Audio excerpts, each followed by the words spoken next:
In their native languages, Korea, China, and Japan are called 한국, 정guo, and Nihon, respectively. So, how did these countries come to be known as they are to the outside world?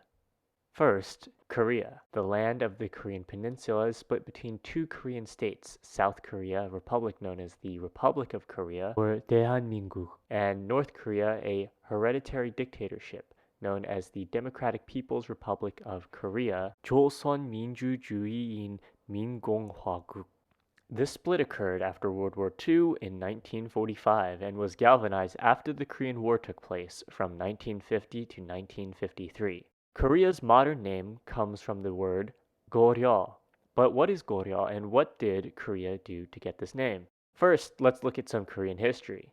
Korea was controlled by Korea's first kingdom, the Gojoseon, established by legendary founder Tangun, who was said to have been born from a bear. The next era in Korean history was called the Goryeo. Around the beginning of the Common Era, remnants of the fallen Gojoseon were reunited and expanded by the kingdom of Goryeo.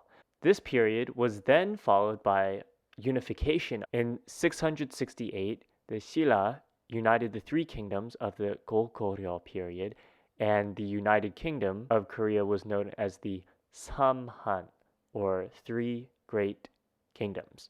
The following period would then be known as the Goryeo. The Samhan became a common name to refer to all of Korea within Korea itself. During the next era of Korean history, the Goryeo, Korea starts to become known more internationally. Through the Silk Road, knowledge of the Silla and Goryeo spread to India, the Middle East, and to Europe. Goryeo was translated into Kaoli, the name Marco Polo used when mentioning the country in his travels. This was derived from the Chinese Kaoli. Eventually, the Italian spelling became Cori, then Kore. How did China get its name? Well, first, China is a country located in East Asia, south of Russia, Mongolia, and above Burma, Laos, and Vietnam. Natively, the country known as Zhongguo, or Middle Country, as in ancient times, China saw their civilization as being central in the world. Its current government, established in 1948, is known as the People's Republic of China, or 中华人民共和国. Taiwan uses a much shorter name, Republic of China, or 中华民国. Now, throughout most of China's imperial history, a fixed name for China was not used. Rather, the country was called by the name of the dynasty that ruled, such as the Han, Tang, Great Ming, or Great Qing dynasties. This was because it was not until the 1800s when international systems came to require a common legal language and a national identity in China became stronger. The earliest beginnings of relevant Chinese history was known as the Spring and Autumn period. This was a period in Chinese history from approximately 770 to 481 BCE. During this time, Zhongguo could be understood to refer to the central plains of China, the states of the Zhao, Wei, and Han. Throughout each period of Chinese history, there were different usages of the term Zhongguo. It could refer to the central lands and the cultural center of China, or the capital of the emperor, to distinguish it from the capitals of his vassals. It was not until much later, under the Manchurian-ruled Qing dynasty, that both the name China and the name Zhongguo came to represent their modern ideas. After conquering China, the Manchu people ruled from 1644 to 1911. The official name of the Qing Empire was referred to as Great Qing, or Da Qing. This name for the empire, Da Qing, is where the word China comes from.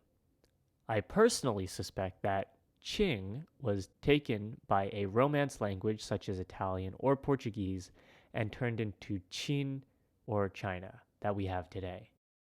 Japan has primarily had only one name for most of its history, that name being Nippon, or Nihon.